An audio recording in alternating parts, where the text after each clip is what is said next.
Hello children, hope you all doing good. Let's start today's chapter, Rocks, Minerals and Soil.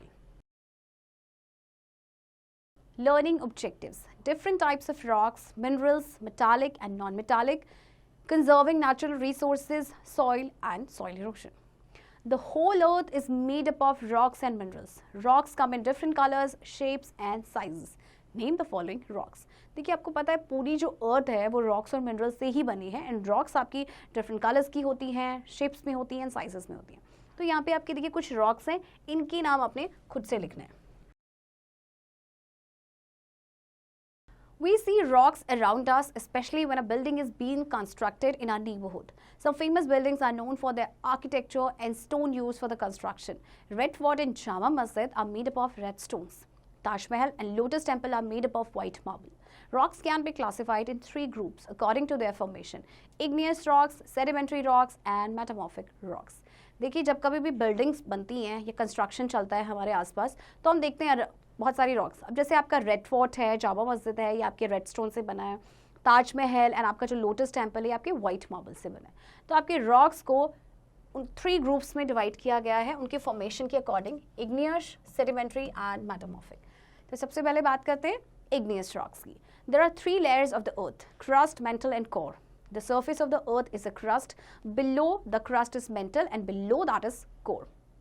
The core is the innermost layer of earth and is made of molten lava, which is a hot liquid. When this liquid lava flows out on the surface of the earth and cools down, it becomes solid rock. The solid rock is called igneous rock. आपको पता है अर्थ की three layers होती हैं, है ना? Crust, mental and core. आपका crust जो है वो आपका क्या है? Surface of the earth. इसके बाद क्रस्ट के बाद आपका आता है मेंटल एंड देन मेंटल के बाद आपका आता है कोर. तो कोर जो है अर्थ की इनर मोस्ट लेयर है एंड ये आपकी बनी है मॉल्टन लावा से. मॉल्टन लावा is nothing but a hot liquid. तो जब ये लावा जो है, ये लिक्विड लावा जब फ्लो होता है सरफेस पे और कूल डाउन हो जाता है उसके बाद, तो एक सॉलिड रॉक बनती है जिसे हम कहते हैं igneous rock. Some igneous rocks are granite. It is the most common igneous rock which is formed by the slow cooling of the lava. It is usually used as floors and for kitchen counters. They come in different colors and patterns. एक granite जो है आपका, ये आपका igneous rock का एक example है. ये सबसे कॉमन आपका igneous rock है. ये कब बनता है? जब लावा धीरे धीरे आपका कूल हो जाता है और उसको यूज़ किया जाता है आपके फ्लोर्स में, राइट, या फिर किचन काउंटर्स के लिए इसको यूज़ किया जाता है. Pumice. It is light ash colored rock formed by the quick cooling of the frothy lava. It is porous and has a lot of holes in it, and that is why it can float. The holes in pumice are formed by the gases trapped in the lava when it was cooling. Dentists use the powder of the stone to polish teeth. It is also used on the bottom of the feet to scrub away the dead skin. पुमिस आपका light ऐश coloured rock होता है जो कि frothy लावा के बहुत जल्दी से वो एकदम से ठंडा हो जाता है तब बनता है. ये पोरस होता है और उसमें बहुत सारे होल्स होते हैं, इसीलिए फ्लोट करता है. देखिए जैसे आप इसे देख सकते हैं, बहुत सारे होल्स होते हैं इसमें. अपने घरों में भी आपने देखा होगा लोग इसे यूज़ करते हैं अपने फीट की जो डेड स्किन होती है उसको स्क्रब करने के लिए. इसके अलावा डेंटिस्ट इसका पाउडर यूज़ करते हैं टीथ को पॉलिश करने के लिए. Obsidian. Obsidian is also formed by quick cooling of lava, but it does not have pores like pumice. It is smooth and glossy and is dark in color, almost like black glass, and is used for making jewelry. अब आपका जो obsidian होता है ये भी आपका कब बनता है? जब लावा एकदम से ठंडा हो जाता है, बट इसमें आपके पोर्स नहीं होते हैं. ये काफ़ी स्मूथ और ग्लासी होता है और डार्क कलर में होता है, ऑलमोस्ट मतलब जैसे आपका ब्लैक ग्लास होता है. एंड इसको ज्वेलरी बनाने के लिए यूज़ किया जाता है. Basalt. Basalt makes up most of the ocean floor. It is the most common rock found on earth. It is green color and rich in magnesium and iron. आपका जो basalt है ये आपका किससे बना है? आपके ओशन फ्लोर से. ये आपका बहुत ही कॉमन रॉक है जो अर्थ में पाया जाता है. ग्रे कलर का होता है और इसमें मैग्नीशियम एंड आयरन भी होता है. Sedimentary rocks. The rivers that flow from the mountains bring along rocks from the mountains. Sometimes the wind and change in weather conditions also break away the rocks from the mountains. These broken pieces deposit and make layers to form sedimentary rocks. Sedimentary rocks are also formed from the shells of sea creatures. When the shells form a thick layer, they become compressed and form rocks. Some examples of sedimentary rocks are. अब sedimentary rocks कैसे बनती है आपकी? देखिए जब आपकी नदियाँ जो हैं वो फ्लो करती है माउंटेन से, तो अपने साथ वो कुछ रॉक्स भी लेके आती हैं, राइट. एंड इसके अलावा कई बार क्या होता है कि विंड है या वेदर कंडीशन में कोई चेंजेस आते हैं तो रॉक्स आपकी ब्रेक हो जाती है माउंटेन से, फिर ये ब्रोकन पीसेस डिपॉजिट होते हैं, फिर लेयर्स बनाते हैं और लेयर बन के आपकी सेडिमेंट्री रॉक्स बनती है. तो एग्जाम्पल देखते हैं सेडिमेंट्री रॉक्स का। सबसे पहले है sandstone. It is form when the particles of sand gets deposited together. It is soft stone. Sandstone is not harmed by saline sea water, so it is used to build exterior parts of seashores buildings. It also heats up slowly. The Red Fort and Jama Masjid are some famous monuments made up of red sandstone. आपका जो sandstone है actually ये कब बनता है, जब sand के जो पार्टिकल्स होते हैं वो डिपॉजिट होके जाते हैं। ये आपका काफ़ी सॉफ्ट स्टोन होता है। एंड सैंडस्टोन को सलाइन सी वाटर, आपको पता है सी वाटर सॉल्टी होता है, वो भी उसको हार्म नहीं करता है, इसीलिए इसको आपकी सी शोर पे जो बिल्डिंग्स बनती हैं उसका एक्सटीरियर पार्ट बनाने के लिए यूज़ किया जाता है। और ये आपका हीटअप भी बहुत स्लोली होता है। आपका red fort and Jama Masjid तो है आपके रेड सैंडस्टोन से बने। Fact file. The commonly used fuel, coal, is a sedimentary rock which is formed by plant remains that were buried over many years. It mainly contains carbon in it. कोल आपको पता है जो आपका as a fuel use करते हो, ये भी आपका एक्चुअली एक सेडिमेंट्री रॉक है और इसमें आपका मेनली क्या होता है, carbon. Conglomerate. It is formed when pebbles and gravel get cemented together. It has coarse grains and so it is uneven in texture. It is usually found in shades of grey and orange and is polished to make ornaments. अब आपका conglomerate होता है जब आपके pebbles और gravel जो है वो साथ में सीमेंटेड हो जाते हैं। ये कोर्स ग्रेन होता है तो इसीलिए जो इसका टेक्सचर है अनइवन होता है, यानी इक्वल नहीं होता है, और ये यूजुअली आपको ग्रे के या ऑरेंज के शेड में मिलता है एंड देन इसको पॉलिश किया जाता है ऑर्नामेंट्स बनाने के लिए। Shale. When clay and mud particles solidify, they form shale. It is used in making bricks and cement. जब क्ले और मड पार्टिकल आपके सॉलिडिफाई हो जाते हैं तो वो शेल बनाते हैं एंड इनको ब्रिक्स और सीमेंट बनाने के लिए यूज किया जाता है। Limestone. The tightly packed shells of sea creatures form limestone. It is soft and easy to cut into blocks. It is used in making cement and glass. आपके जो सी क्रीचर्स के जो शेल्स होते हैं वो टाइटली पैक्ड होके limestone बनाते हैं, राइट। तो ये आपका सॉफ्ट होता है और इसको बहुत ही इजीली ब्लॉक्स में कट कर दिया जाता है। इसको बनाया जाता है, यूज़ किया जाता है सीमेंट और ग्लास बनाने के लिए। Metamorphic rocks. Metamorphic rocks are formed either by intense heating up or squashing of the Earth's crust. It is the transformation of the existing rock and the chemicals in it change its shape and the form. Most metamorphic rocks were either igneous or sedimentary rocks. The different types of metamorphic rocks are. अब आपके जो metamorphic rocks हैं वो कैसे बनते हैं, या तो बहुत ज़्यादा हीटिंग हो गई है या फिर स्क्वैशिंग हो गया है अर्थ क्रस्ट का, और ये आपका जो आपकी जो एग्जिस्टिंग रॉक होती है पहले से ही होती है उनमें ट्रांसफॉर्मेशन होता है एंड जो केमिकल्स होता है उसके बाद क्या होता है कि इनकी शेप चेंज हो जाती है और इनका फॉर्म भी चेंज हो जाता है। तो जो ज़्यादातर आपकी जो मेटामॉर्फिक रॉक्स होती हैं वो एक टाइम पे या तो इग्नियस रॉक होती है या फिर सेडिमेंट्री रॉक्स होती है। तो सबसे पहला एग्जाम्पल देखते हैं हम slate. It breaks into thin layers and is made from shale, a sedimentary rock. It is usually dark in color and used for making slate, bricks and also cement. ये आपके बहुत थिन लेयर्स में break हो जाता है and shell बनाता है। Shell जो कि आपका एक सेडिमेंट्री रॉक है, ये डार्क कलर में होता है, इससे बनाते हैं हम स्लेट, ब्रिक्स या फिर cement. Nice. It is formed from granite and has got different type of stripes and is used as a building stone.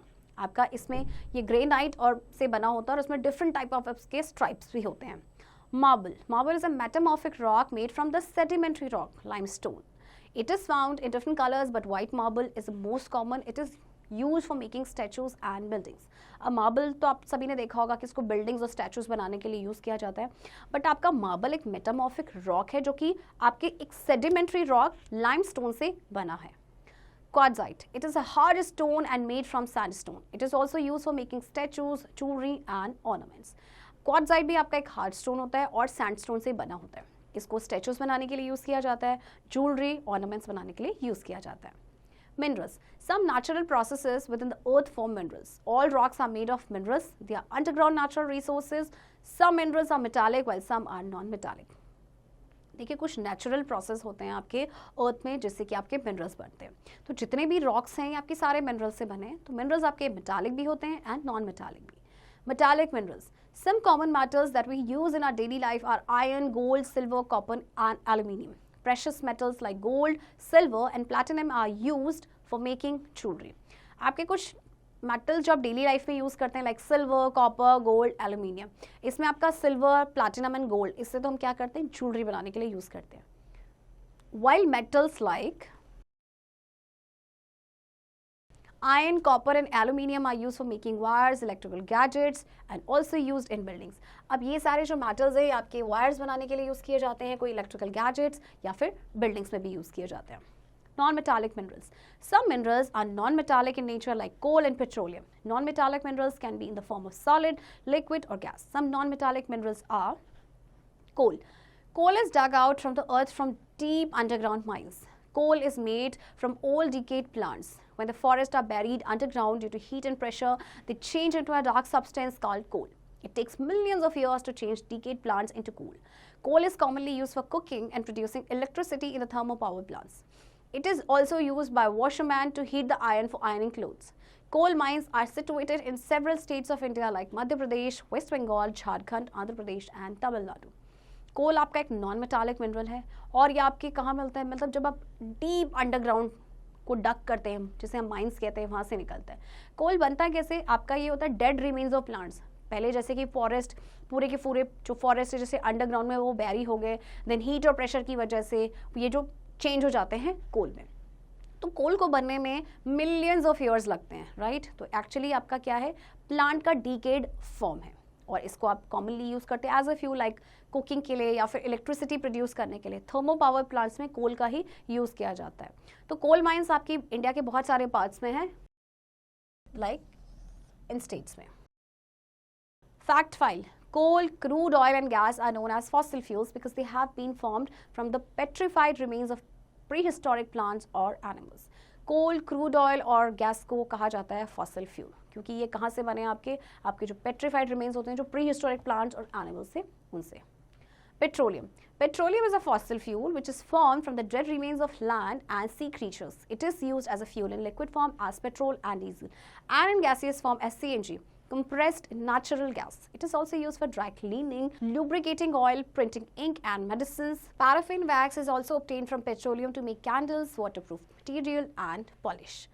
Petroleum की आपका एक फॉसल फ्यूल है जो आपके डेड रिमेन से बना है लैंड एंड सी क्रीचर्स के। ये आपका फ्यूल है लिक्विड फॉर्म में जैसे कि पेट्रोल एंड डीजल, और गैसियस फॉर्म में सीएनजी जो कि व्हीकल्स में आपका यूज़ किया जाता है। इसके अलावा इसको ड्राई क्लीनिंग के लिए यूज़ किया जाता है as a lubricating oil, printing ink and medicine. और जो पैराफिन वैक्स है जो पेट्रोलियम से मिलती है उसका यूज़ किया जाता है कैंडल्स बनाने के लिए या फिर वाटर प्रूफ मटीरियल और पॉलिश बनाने के लिए। Conserving natural resources. Minerals take thousands of years to be made. It cannot be produced by man, so it is imperative for us to make our resources judiciously. We should try to reuse and recycle the material and also reduce the use of certain resources. To conserve petroleum, we can adopt several ways like carpooling, keeping the vehicles in good condition so that they use less fuel. We should adopt more ways to use solar or wind energy. देखिए आपके जो natural resources हैं वो man made नहीं है, इनको बनने में थाउजेंड्स ऑफ ईयर्स लगते हैं, तो इसीलिए हमें इन्हें जुडिशियसली यूज़ करना चाहिए। हम जितना ट्राई कर सकें हमें रीयूज़ एंड रिसाइकिल करने चाहिए, राइट, और रिड्यूस भी करना चाहिए ताकि कुछ सर्टेन रिसोर्सेज को आप पेट्रोलियम को कंजर्व करने के लिए आप कारपूलिंग यूज़ कर सकते हैं, व्हीकल्स को अपने गुड कंडीशन में रख सकते हैं जिससे कि वो लेस फ्यूल को यूज़ करें। Soil: The uppermost layer of the earth that supports life and provides food for all is called soil. The small broken pieces of rocks become very small when they are rubbed by wind and water. They become tiny particles and turn into soil. The smallest particles make clay, the medium-sized particles make silt, and the largest particles make sand.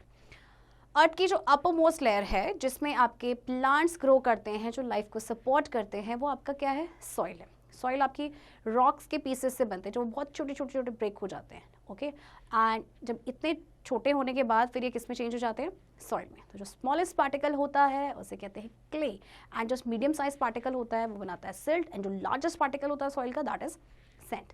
Layers of soil: there are 3 layers of soil. At the bottom are the big pieces of rocks called bedrock. The soil above the bedrock is called subsoil, which has minerals and some amount of brownish black material formed when plants and animals decay called humus. The topmost layer is called topsoil. It contains a lot of humus and is precious as it absorbs the rainwater and helps plants to grow. देखिए आपकी soil के 3 layers होते हैं, ये इस तरह से आपको दिया गया है। सबसे नीचे आपका बेडरॉक है, देन इसके बाद आपका आता है, उससे ऊपर है सबसॉइल जिसमें आपके मिनरल्स होते हैं और थोड़ा सा अमाउंट होता है ह्यूमस का। इसके ऊपर आपका है टॉप सॉइल, ये टॉप सॉइल है जहाँ पे आपके प्लांट्स ग्रो करते हैं, इसमें आपका बहुत सारा ह्यूमस होता है, राइट, और ये बहुत ही प्रेशस होता है क्योंकि रेन वाटर को एब्जॉर्ब करता है एंड प्लांट्स को ग्रो करने में हेल्प करता है। Soil erosion. Sometimes the soil gets removed from the earth's surface. This wearing away of soil by wind or water is called soil erosion. With the soil, the manure also gets blown away, so the plants and trees also die. Besides rain and wind, human beings are cutting down trees for various reasons, which causes soil erosion. Sometimes overgrazing by cattle also causes soil erosion. It takes millions of years to form soil, so we need to plant more trees to prevent soil erosion. देखिए अर्थ का जो surface का जो top layer है यानी जो soil है कई बार वो रिमूव हो जाती है, राइट यानी और सॉइल का जो टॉप मोस्ट लेयर है दैट इज टॉप सॉइल, जब वो रिमूव हो जाता है तो उसे कहते हैं हम सॉइल इरोजन. इसके बहुत सारे रीजंस हैं, जैसे कई बार बहुत तेज़ हवा होती है या वाटर की वजह से हो जाता है. इसके अलावा कुछ ह्यूमन एक्टिविटीज़ की वजह से भी होता है, लाइक जैसे ओवरग्रेजिंग हो गया, इसकी वजह से भी आपका सॉइल इरोजन होता है, या फिर large scale of cutting down trees है उनकी वजह से भी होता है. तो देखिए सॉइल बनने में मिलियंस ऑफ ईयर लगते हैं, तो इसीलिए आपको ज़्यादा से ज़्यादा प्लांट्स ग्रो करने हैं ताकि सॉइल इरोजन को हम प्रिवेंट कर सकें. Summary: when the molten lava from the earth cools down, it forms igneous rock. Granite, pumice, and obsidian are igneous rocks. The sediments brought to the shore by the rivers form sedimentary rock. Sandstone, conglomerate, shale, and limestone are examples of sedimentary rocks. When the existing sedimentary or igneous rock is transformed, it is called metamorphic rock. देखिए इस chapter में हमने पढ़ा कि 3 types of rocks है आपकी, igneous, sedimentary, and metamorphic. Slate, gneiss, marble, and quartzite are some metamorphic rocks. The 3 layers of soil are topsoil, subsoil, and bedrock. The brownish black material formed when plants and animals decay is called humus. We need to prevent soil erosion. देखिए आपको soil के 3 layers होते हैं, हमेशा याद रखिएगा, topsoil, subsoil, and bedrock. And आपका humus आपका बनता है dead remains of plants and animals, जो कि plants की growth के लिए बहुत important होता है. And हमें soil erosion को prevent करने के लिए कुछ steps उठाने चाहिए. चिल्ड्रन, आई होप आपको चैप्टर समझ आया होगा, एंड इस चैप्टर की प्रैक्टिस अब आप खुद से करेंगे.